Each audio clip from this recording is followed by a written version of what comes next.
بسم اللہ الرحمن الرحیم۔ السلام علیکم۔ وضو ایک پاکی حاصل کرنے کا ذریعہ ہے جس کے بغیر آدمی کی نہ نماز صحیح ہوتی ہے اور نہ آدمی قرآن شریف کو پڑھ سکتا ہے۔ حضور صلی اللہ علیہ وسلم نے فرمایا، اس شخص کی نماز ہی نہیں ہوتی جس کا وضو نہ ہو، اس لیے وضو کا صحیح ہونا ضروری ہے۔ اگر وضو صحیح ہوگا تو نماز صحیح ہوگی اور آدمی قرآن شریف کو بھی پکڑ سکتا ہے۔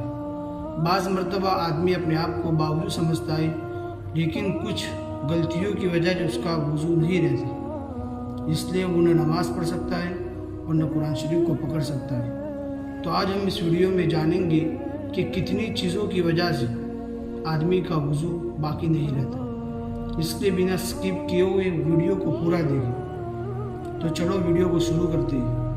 ایسی چیزیں جن سے آدمی کا وضو ٹوٹ جاتا ہے ایسی 8 ہیں۔ پہلی، آدمی بے ہوش ہو گیا تو اس سے بھی آدمی کا وضو باقی نہیں رہتا۔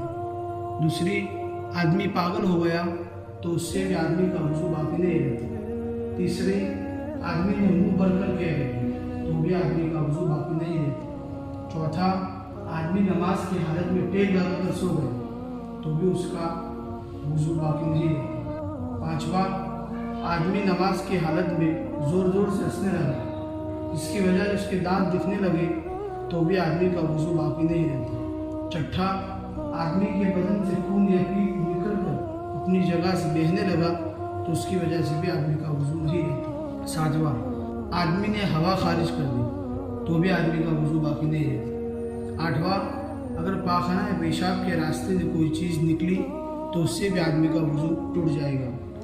اگر ان 8 چیزوں میں سے کوئی چیز پائی گئی تو آدمی باوضو شمار نہیں ہوگا۔